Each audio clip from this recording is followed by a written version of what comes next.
जब हम बात विकास की कर रहे हैं, अरपा सम्मान की कर रहे हैं, विस्तार न्यूज़ का सफ़र अप्रैल में 2 साल का हो जाएगा और इस 2 साल में आप सबने बहुत प्यार दिया है और इस प्यार के लिए हम आत्मविभोर हैं, हम बहुत धन्यवाद अदा करते हैं और तालियों के साथ इस सेशन की शुरुआत करने जा रहे हैं। हमारे बीच इस वक्त मौजूद हैं धर्मजीत सिंह जी, बीजेपी के विधायक हैं, वरिष्ठ विधायक हैं और हमेशा विकास की भी बात करते हैं और सत्ता पक्ष को विपक्ष को बहुत करीबी से देखते हैं क्योंकि दोनों ही पक्ष में मजबूती दावेदारी रही है और दोनों पक्ष में जानते हैं कि राजनीति की विसात क्या बिछाई जाती है। रजनी सिंह जी पूर्व विधायक हैं, सहकारी बैंक की अभी जिम्मेदारी संभाल रहे हैं। रजनी सिंह जी, गलत तो नहीं बोला मैंने आपके बारे में? बहुत शुक्रिया।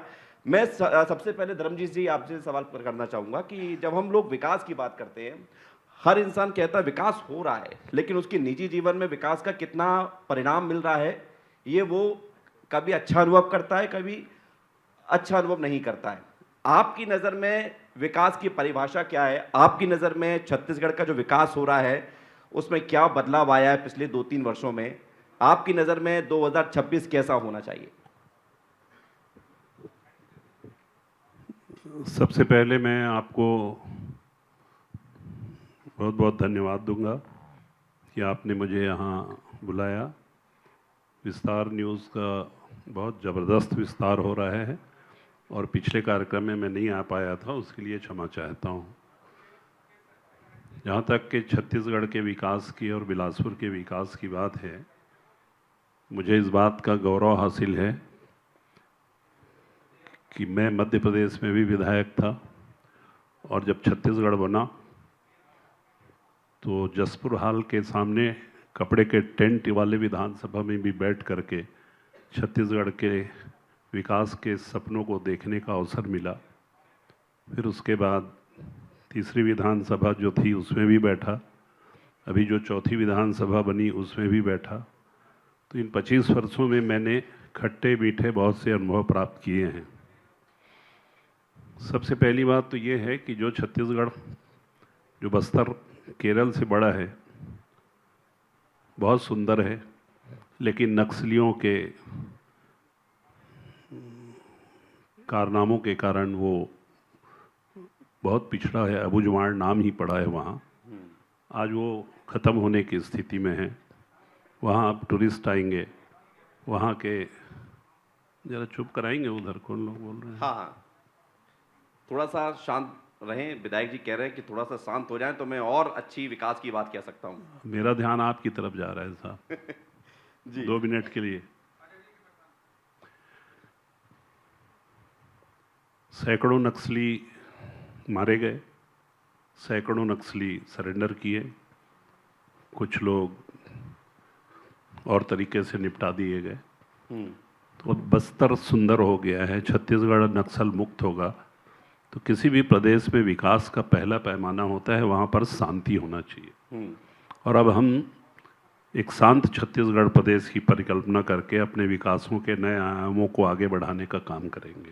आपने चूंकि विधायक जी ऐसे विषय को छू लिया है जिस पर बात करना जरूरी है, क्योंकि एक रिकॉर्ड बना है इस साल पिछले 5 सालों में सबसे ज्यादा नक्सली मारे गए हैं, सबसे ज्यादा नक्सलियों का आत्मसमर्पण हुआ है, सबसे ज्यादा नक्सली गिरफ्तार हुए हैं। 256 नक्सली मारे गए हैं, 1562 का आत्मसमर्पण हुआ है और अगर गिरफ्तार की बात की जाए तो लगभग 884। ये एक बड़ा रिकॉर्ड है और ये आप सोचिए कि इसलिए नहीं है कि मारे गए समर्पण हो गया, ये शांति की दिशा में छत्तीसगढ़ का बदलता हुआ स्वरूप है। विधायक जी, इससे जुड़ा हुआ मैं सवाल आपसे पूछूंगा, लेकिन मैं रजनी सिंह जी को भी चर्चा में शामिल करना चाहूंगा। रजनी जी, आपने अभी हाल ही में नई जिम्मेदारी संभाली है और किसानों के लिए सहकारिता बैंक की बहुत बड़ी रिस्पॉन्सिबिलिटी होती है और सहकारिता वो विभाग है जिसको खुद देश के गृह मंत्री अमित शाह जी संभालते हैं, उनके पास ये भी विभाग है। किस तरह से किसानों की मदद सहकारिता के द्वारा किया जा रहा है और क्या आप महसूस करते हैं कि कुछ और बदलाव की जरूरत है? सबसे पहले बिलासपुर में विस्तार न्यूज के सम्मानीय ज्ञानेंद्र तिवारी जी, ब्रजेश जी और आप सभी का हार्दिक अभिनंदन है। विस्तार न्यूज़ ने जो 2 साल की बेमिसाल यात्रा इस मीडिया के माध्यम से की है, प्रिंट इलेक्ट्रॉनिक मीडिया के माध्यम से, बहुत सराहनीय प्रयास है। और आज आप अरपा विस्तार सम्मान कर रहे हैं, बहुत अच्छा विषय पर विषय विशेषज्ञों को जो जागरूकता की दृष्टि से कार्यक्रम कर रहे हैं। निश्चित रूप से इससे हमारे बिलासपुर नहीं अपितु छत्तीसगढ़ के प्रत्येक वर्ग को इससे लाभ मिलेगा।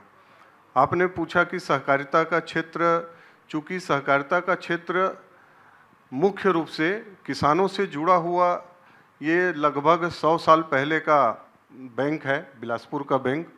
इसके शानदार इतिहास, गौरवशाली इतिहास रहा है और मुख्य रूप से किसानों के लिए ही ये बनाया गया था। और आज हम कह सकते हैं कि अभी जो सबसे बड़ी छत्तीसगढ़ सरकार की संवेदनशील योजना है धान खरीदी, जिससे छत्तीसगढ़ के अन्नदाता लगभग 27 लाख से ज़्यादा किसान जुड़े हुए हैं, उनके लिए बहुत बड़ी ये साल भर की उनकी कमाई का एक जरिया होता है। और उस धान को हम लेने के लिए लगातार सतत प्रयास कर रहे हैं।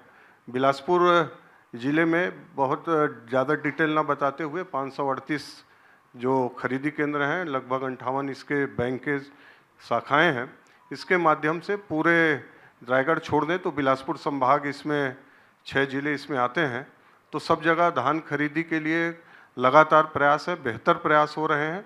उनके पैसे के भुगतान के लिए जो बेहतर से बेहतर हो सकते हैं वो हो रहे हैं। किसानों की समस्या को लेकर के जो भी चीज़ें आ रही हैं, लगातार हमारे अधिकारी, हम सब लोग और सरकार लगी हुई है। और निश्चित रूप से बैंक का भी काम है, तो हमारा प्रयास रहेगा पहला किसान और दूसरा बैंक।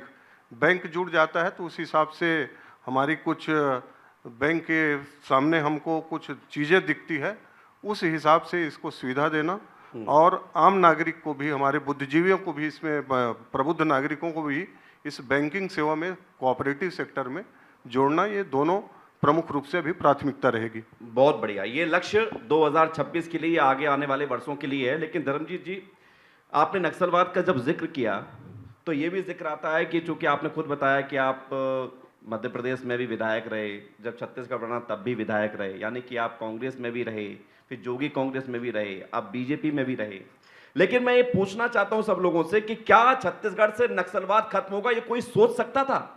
आप लोगों ने कभी सोचा था कि छत्तीसगढ़ से नक्सलवाद खत्म हो जाएगा? ये जितने सिर नामे हिलाए जा रहे हैं, ये आज संभव हो रहा है। कितना डिफरेंस है सोच में तीनों जगह। देखिए, लीडरशिप अगर बहुत स्ट्रांग हो तो नक्सली क्या कोई भी ख़त्म हो सकता है जो आतंकवादी गतिविधि करे। मुझे इस बात को कहने में खुशी हो रही है कि हमारे देश के यशस्वी गृह मंत्री श्री अमित शाह जी ने यह संकल्प लिया, न केवल छत्तीसगढ़ बल्कि पूरे देश में लाल आतंक को ख़त्म किया जाएगा। और उस दिशा में सबसे ज़्यादा प्रभावित हम थे और हमारा पूरा विकास रुक रहा था। हमारे यशस्वी मुख्यमंत्री श्री विष्णुदेव साय जी ने उनके संकल्प को स्वीकारा और हमारे बहादुर जवानों ने पूरी ताकत से हमला किया। सेनापति अगर जब बोले हमला ठीक से करना है तो होगा, इसमें भी बहुत पॉलिटिक्स होती थी कि कोई मुहिम चलाना है क्या, तो ऊपर से आता था नहीं अभी रहन दो सब ठीक है। किसका आता था फोन? कई लोगों के दबाव आते थे पहले। तो अब जब एक बार तय हो गया, लकीर खींच दी गई है, स्लोगन मिल गया है कि ख़त्म कर दो, तो ख़त्म कर दो, खत्म होगा। आज जनता ये भी विधायक जी जानना चाहता हूँ, मैं आपको इंटरप्ट इसलिए कर रहा हूँ, आपने कहा फोन आता था, तो ये फोन आने की सोच क्या थी? मैं नाम नहीं पूछ रहा हूँ, नाम बताने में शायद आप असहज हों, लेकिन सोच क्या थी? पनपने देना, जवानों के खून बहने देना? एक जानकारी आती थी कि कहीं पर नक्सलियों का मूवमेंट हो रहा है, वो सूचना ऊपर जाती थी पहले, तो वो कहा जाता था अभी ठीक चल रहा है, चलने दो, अभी कोई ज़रूरत नहीं है। लेकिन अभी तो खोज खोज के मारो, बिल के अंदर घुसे हैं वहाँ से निकाल के मारो, पाताल से निकाल, कहीं भी हो, आकाश पाताल धरती नभ थल जल जहाँ पर भी हो, खोज के मारो। और ये जरूरी है, छत्तीसगढ़ को आगे बढ़ाना है तो सबसे पहले यहाँ शांति होना चाहिए। और तो हमारे कांग्रेस और जोगी कांग्रेस से बीजेपी की सोच ज़्यादा अच्छी है, ये कहना चाह रहे हैं आप? देखिए, इसमें मैं लीडरशिप की बात किया। जो भी लीडर उस वक्त इसको ऑपरेट करता होगा या कंट्रोल करता होगा, उसको इतने हिम्मत से, जैसा अमित शाह जी बोले हैं, अगर वो बोले होते तो ये घटना कब से खत्म हो गई होती। तालियां बजनी चाहिए भाई, नक्सलवाद के खात्मे के लिए इच्छा। और ये लगभग खत्म है, ये विधायक जी बता रहे हैं। कल भी एक खूंखार नक्सली मारा गया। हाँ, मारा गया, पुअर्ती गांव का हिड़मा नक्सली, और ऐसे लोगों के मरने पर बहुत अफसोस होता है जब JNU में उसके समर्थन में नारे लगाए जाते हैं, मोमबत्तियां जलाई जाती हैं, इंडिया गेट पर प्रदर्शन होता है। हमारे 25 बड़े नेता मारे गए, हमारे प्रदेश के कई निर्दोष लोग मारे गए। वो दिल्ली वालों को क्या मालूम है कि यहाँ कौन क्या किया है? बड़ी बात है और ये बात सही है। और इस तरीके से या कहीं के जो लोग बेकार खेलता का है सस्ती लोकप्रियता लेने के लिए, मीडिया में आने के लिए, हाँ, ये 2 मोमबत्ती जलाने से हिड़मा का आतंक खत्म नहीं हो सकता। बहुत बड़ी बात है। इसलिए जो बुद्धिजीवी वर्ग हैं उनको सोचना भी पड़ेगा। हमारे जवान अपना जान देते हैं। 74 जवान को मार डालने वाले, हिड़मा के मौत पर जश्न मनाने वाले लोग इस देश के शुभचिंतक हो सकते हैं? कभी नहीं। मैं लौट रहा हूं आपके वहाँ तो JNU को तो बंद करके वहाँ अस्पताल खोल देना चाहिए। वहाँ तो सिर्फ देशद्रोही पैदा हो रहे हैं। एक 20 सेकंड का एक सवाल, मेरी कमांड आ रही है, क्लोज करिएगा, लेकिन 20 सेकंड का आपसे जवाब इसलिए चाहता हूं क्योंकि सहकारिता में कई बैंक जो है लोन देते किसानों को, वापसी में समस्या आती है। आप भी वो एनकाउंटर कर रहे हो, उसको कैसे दूर किया जा सकता है? नहीं, अभी पिछले कुछ समय से जब धान खरीदी बैंक से हुआ है और जो लोन दे रहे हैं तो लगभग लोन सब वापस आ रहे हैं। बहुत कम समस्या है किसानों का लोन।